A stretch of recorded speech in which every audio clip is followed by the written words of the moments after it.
And this just in, the IDF chief of staff has just announced, I think just 15 minutes ago, he commented on the war. He said this will most likely be a longer war, that preparations are being taken or are required for an ongoing campaign. So it will might take more than the 2 weeks that sort of were talked about at the start. But this also could positively mean that actually a complete destruction of the Iranian regime is something that is being planned. Welcome to the Daily Objective. Today we'll discuss that and a few just more other things. Joining me today are Michael Kaufman and James Valiant. I'll go to you, Michael. Yeah, what do you make of this both point from Chief of Staff, who is hinting at sort of a longer conflict? Well, I think to get up there and say that it was going to be 2 weeks, either assume that the U.S. was actually going to join or assume that the people were going to rise up, both of which were, I think, reasonable, rational thoughts. But to say that from the get-go seemed to me more targeted at, we know you're exhausted from the war since October 7th, 2023, and we're not going to go into a long war. I don't think it was really aimed at reality. I think a betting person would have said that this war would take longer. I think a betting person would never have believed that Israel would accomplish as much as it has to date. But we'll get into today. A betting person would have thought the U.S. would be doing something more than fake doing something. And of course, everybody knew that Europe would do what Europe usually does, which was appease the terrorists. Yeah, I mean, just to quickly jump in, because I think something have also changed at the during this war. Because I think when we originally heard those 2 weeks, the idea was that all the targets Israel was planning to hit would take about 2 weeks, and I think it actually took less than those 2 weeks to actually, like, basically Israel is ahead of schedule, but I think the goals of the war have evolved. James, what do you make of that? Yes, that's the only way to interpret it. And given the vicious attacks on Haifa, given the fact that a hospital was hit, given the fact that there are Israeli children dying now, the Israeli stock exchange has been effectively destroyed. These monsters, we should take it to these monsters and destroy the leadership, the political leadership, not just the military leadership where they're top nuclear scientists. The goalpost has kind of shifted, and there's more than enough moral justification, I think, even in Israeli minds, to take out the Ayatollah. And so we mean to do more, I hope. I mean, the complete obliteration of their military altogether, their internal security altogether, as well as the political leadership. As to the other aspect, the 2 weeks that Mr. Trump is talking about and the negotiations that the great European powers are involved in, I find it utterly despicable. If, for example, Mr. Trump had military reasons why he needed some time to do this, because, it could involve some long-range bombers, and it could involve, that can fly from the United States or from Diego Garcia, but that could involve a refueling, while they're in the air. If there were military reasons involved, I could understand a delay, but then the president should simply say, wait and see, without tipping his hand or anything like that. He shouldn't say, I'm leaving the door open for a negotiated settlement. That gives I'm going to get angry here, that gives a moral sanction to Iran that is inexcusable. Israel and America have every moral justification in the world to do this, and Mr. Trump should not suggest otherwise by even suggesting that there's still any room to negotiate with these monsters. You can't negotiate with these kind of dictators anyway. It's long that boat sailed quite some time ago. In case you haven't noticed, Mr. Trump, and he has said unconditional surrender, something that the Iranians are unlikely to agree to. Now, still worse, Germany, France, and Great Britain are engaged in active negotiations with this evil regime. It completely mystifies me why it is that Europe still wants to protect any nuclear capacity on the part of Iran, much less leave that evil regime in power. Why are they for decades? The European powers have been protecting and coddling this evil regime, and they continue it now, even after these horrible attacks on Israel that have killed so many people in Israel just in the recent days. this last week or so have been magnificent. I take my hat off to the courage of the Israeli people and to the amazing competence of Israeli intelligence and the Israeli military. I think this has been magnificent. But yeah, the goals have changed, I think, for Israel. I think we can pick up on that signal. And of course, it is long overdue for America to, it was overdue 46 years ago, as far as I was concerned. It was overdue 42 years ago, 30 years ago, 24 years ago, and of course, since October 7th, on top of it.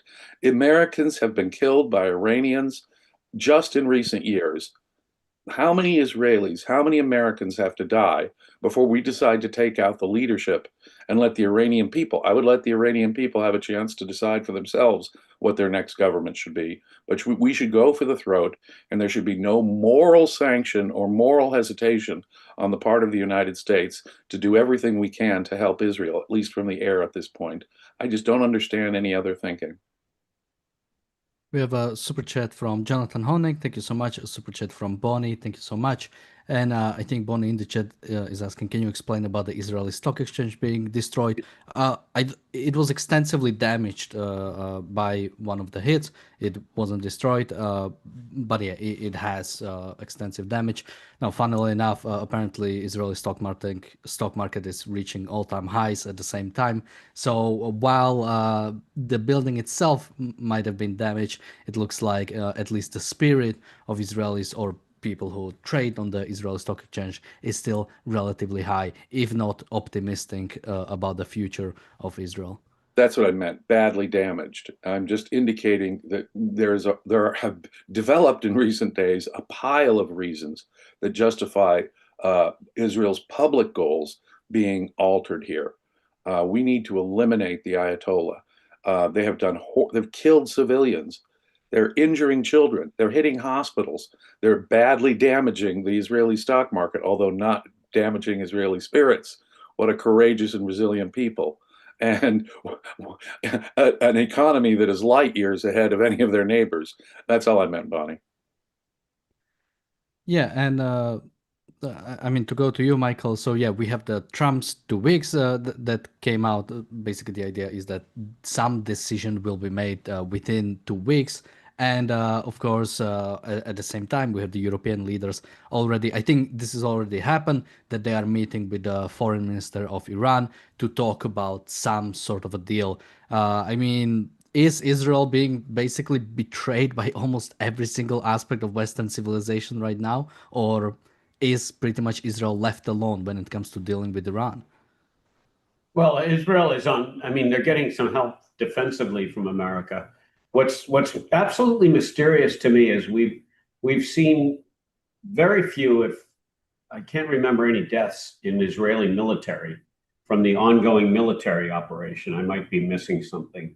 But what's amazing is the chance of any serious American risk here in this military operation is close to zero. I mean, it's as clean. Israel has done the hard work. They have knocked the bully over. They have beaten him up. He's bleeding. He's exhausted. We're in the 5th round of the fight, and the bully's got not much fight left. You know, every now and then we sputter some more very fast missiles, that some of which get through. I think they also took out a mosque today, which is really terrific. Of course, there will be no condemnation about that, which tells you exactly how the world behaves. But the fact that the U.S. could be done with this is, and send a message to China and Russia that we're not going to be this paper tiger, and we're not going to be the Biden era. I am extraordinarily disappointed with Trump, extraordinarily. Unless this is all a ruse to move a couple more. I mean, he's got a big aircraft carrier moving in, to James's point. I think it's a new super carrier. I think it's probably the best carrier that's supposed to arrive next week. But Trump gave 60 days, and Iran is not going to cave. They've said we're willing to reduce our enrichment. You know, the fact that Europe is sitting down with them just shows you how completely corrupt Europe is. We know France and the UK are corrupt. It is despicable that Germany is sitting down with these people. There is nothing good coming out of Khomeini, nothing, and nothing ever has. Israel has been betrayed. There's absolutely no question about it. And frankly, if Trump weren't in the White House right now, we'd have Kamala saying that they should have a ceasefire because we Israel have already killed probably 1,000 Iranians, and they only killed about 30 Israelis. So that ratio is unacceptable. That's a disproportionate response. Who cares if they want to annihilate both Israel and America? That's how stupid and morally bankrupt our leaders have become. And now you got Trump wavering after all this bombast. How can anyone take him seriously anymore? Boy, is that true. These Sorry, American planes before I can, go to James, I just like to add this one point because some people in the chat are talking about sort of, or I mean, even you guys mentioned it about sort of like preparation or anything in that. There is a plan for Iran and probably has been for decades. US army doesn't wait until some conflict happens to Yeah. start developing like plans for something. So there are already things, or Trump has been presented by some sort of plan, unless Hex said like control deleted like all of the information the Pentagon had. So this is sort of like already there. and let me just say that this will be the Nimitz will be the second aircraft carrier group off the coast of Iran right now. It is true that I mean, I don't want to discount the possibility. Israelis have died, so I don't want to discount the possibility that some harm may come to American interests in the region. But look, their missile launchers are down. The airspace is open. Our fighters can fly at 60,000 feet. There's no way the Iranians can reach our jet planes up there. And we already have plenty of stuff there to protect our interests there, should somehow they try to mount an attack against American interests there in response. And frankly, that's what they're there for, too. We're there to maintain our interests. I mean, one can debate the wisdom of our previous actions there. I mean, I think it was a good thing that ISIS was taken out. So that means we have interests there. What is becoming a ever diminishing possibility that the Iranians might hurt Americans, we've already got an aircraft carrier there.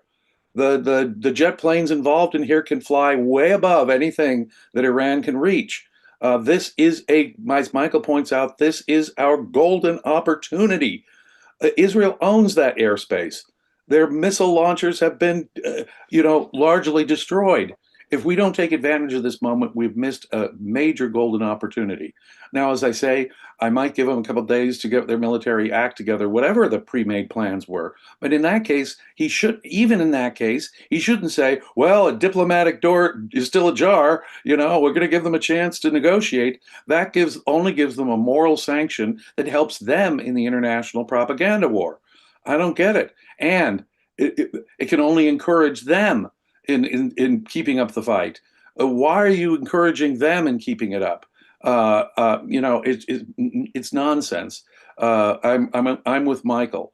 We should not be keeping the door of negotiation open. We should be all hands on deck right now, going full speed ahead on doing everything we can to take out the Fordo nuclear facility right now. And in my opinion, the Ayatollah himself. America has every moral right to do that and has had the right to do that for decades. As I say, how many Americans, how many Israelis have to die before an American president gets it into his head that we've been at war with the Islamic Republic of Iran since 1979? Well, they've been at war with us and declared war with us. Death to America. We know they have a ballistic missile system. We know they have a nuclear program. At what point does an American president say it is in our national interest as Americans to take this golden opportunity to fully destroy the regime and certainly the whole of their nuclear program? Yeah, and it's so weird, this whole situation, because this can only be like, if I didn't know about Ayn Rand, I have no idea how I would like navigate this situation, because taking out Iran, making sure Iran doesn't get nuclear weapons, making sure Iran in its current state doesn't exist, is in favor of every single Western liberal democracy. There is not a single country that benefits from Iran existing, from Iran attacking international shipping through Houthis, taking foreign nationals through Hamas. I mean, I'm trying to remember who exactly was taken on October 7th, but weren't French people, people from Thailand among them? So, like, British people definitely were there. So, this is something that has been happening, and the fact that nothing is being done. And sort of again to go back to Trump, I mean, depending on how much you trust the reports, but at least the way he was bragging about it, he at the very least knew few days before this operation against Iran happened that it was going to happen. I think it happened on like Thursday, and he knew about it on Monday. And if you trust other reports, he talked to Netanyahu about action against Iran in February. Already then, it was being talked about. So I cannot see what's going on here. It really does seem that there is something lacking here. I mean, Michael, what? I think also James before the show has been asking, like, what am I missing? What's going on No, here? I think there's look. The cynic would say that they've got to follow the money, and there must be arming people. There must be politicians making money. That's a cynic. It makes because you're right. There's no objective reason why anybody would support this regime even a little bit. And all this crap about regional stability. What regional stability exists in the Middle East? What regional stability are we talking? And a wider conflagration? It's going to spread? It's an 8-front war or 7-front war. What are we talking about? All these bullshit words, and I love even the article in that we were looking at before in the Times of Israel talked about the U.S. can't sit down with Iran, and Trump, of course, offered for them, or apparently Iran offered to fly to the White House, and Trump said, I will accept them, but I'm not really sure how they're going to get out because, of course, as soon as the flights start to take off, they're probably going to take them out. Which is, again, baloney, because he then says we can have 2 weeks of more negotiation, but the Europeans can sit down with Iran, but the United States can't, because Iran says they can't. There's no can't here in can. There's a will or a won't.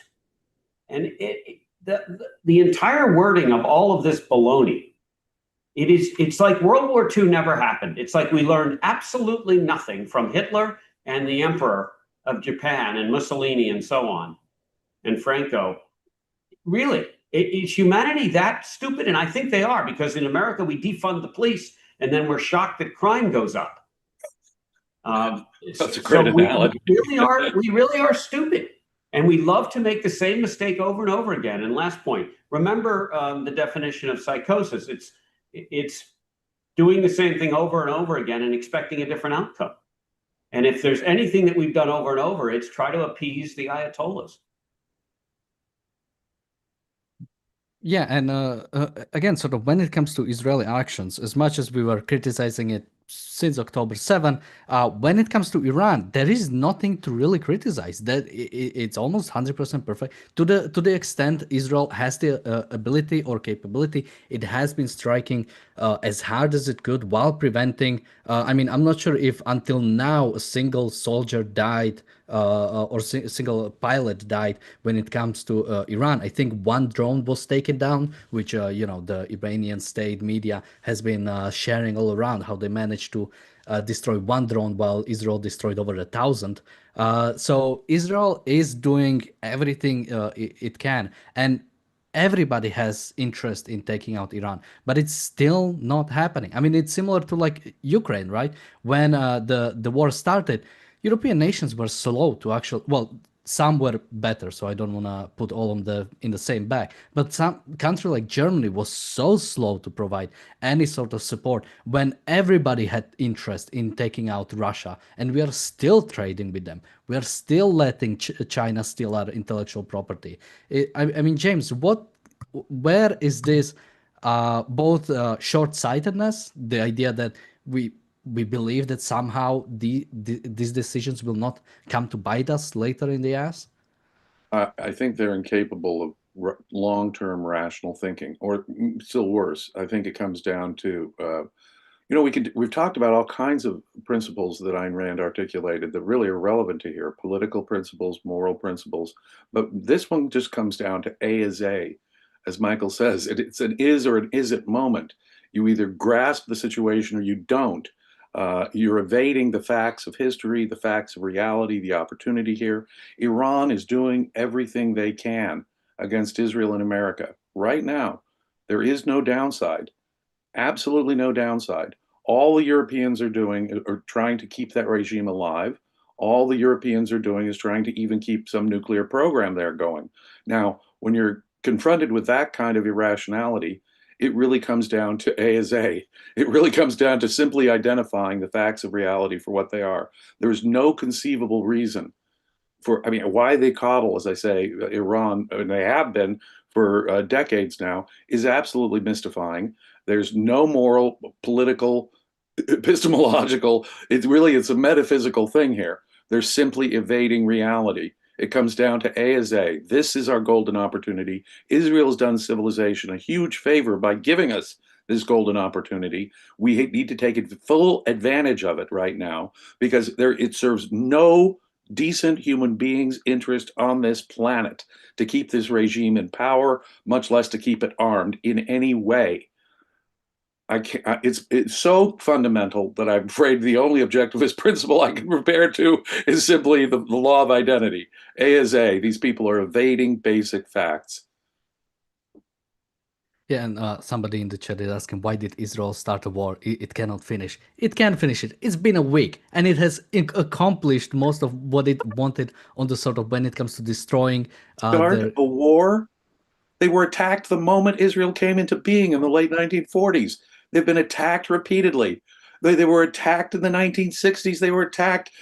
How many Israelis were killed? And then I'm not even counting October 7th, where again, Israel's enemies supplied by Iran were the ones who started this war. To even say Israel started this war is bizarre. It's utterly bizarre. Israel would be perfectly happy to live in peace with its neighbors had they not been repeatedly attacked by people who say they want to completely destroy Israel and who've done everything they can to completely destroy Israel. It is completely inconceivable. Again, that's a kind of A is A thing here. Israel would live in peace with its neighbors if they acknowledged the existence of Israel and stopped attacking it over and over and over again. Yeah, just to add to that, I'm sure whoever asked that ridiculous question, and maybe they didn't mean to do it it wasn't on purpose, but it would be like saying all of the people who sell drugs to our kids should be rounded up and put in jail, but we should leave the cartels alone. That's how great analogy, Doctor. That is brilliant. These are the people funding terror. They're the largest funder of terror in the world. Hamas, Hezbollah, the Houthis, all of them, almost all the money coming into the West Bank to buy weapons is being funded by Iran, or was being funded by Iran. Of course you cut off the funding source. Everybody who knows anything about dealing with crime, you have to cut off the people acting and the people funding. You have to do both. Yes. You always cut off the funding source. Wow.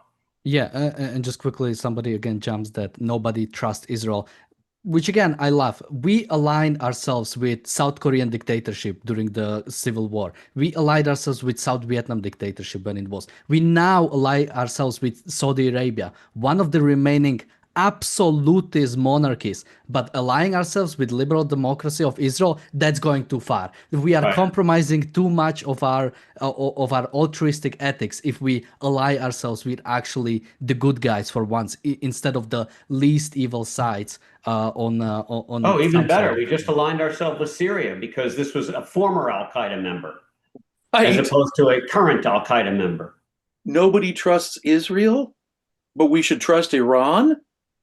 Of course. They have diplomatic relations with every king, every dictator, every theocrat on this planet, but we trust them. we apparently we would still trust them for a negotiated settlement in this. Germany, Great Britain, France, certainly, and maybe even Mr. Trump. So wait a minute, we're supposed to trust Iran, which has broken any agreement that they've ever had to slow down their nuclear program. We're supposed to trust these theocrats who funded October 7th. We trust them, but nobody trusts Israel, the only rational, rights respecting, civilized country in the area, and we don't trust them, but we're supposed to trust Iran? Please. Yeah. With that, Michael, any last thoughts from you, and where can people find you? Yeah, I hope folks get it on here that it's the whole thing is very simple. If you listen to these pundits and experts, remember, they're the same people that told us that the Iranian military was amazing and we should never, and no one should ever start a war with them because it'll result in mass casualties to us. And a tiny little country, 1/10 the size of, or 1/9 the size of in people of Iran, and 1/30 the size in space, has decimated Iran in a week and a half. These are the same idiots that are telling you that it's very complicated. It isn't complicated at all. Hitler wasn't complicated, and neither was the Emperor of Japan or Mussolini. It's really simple.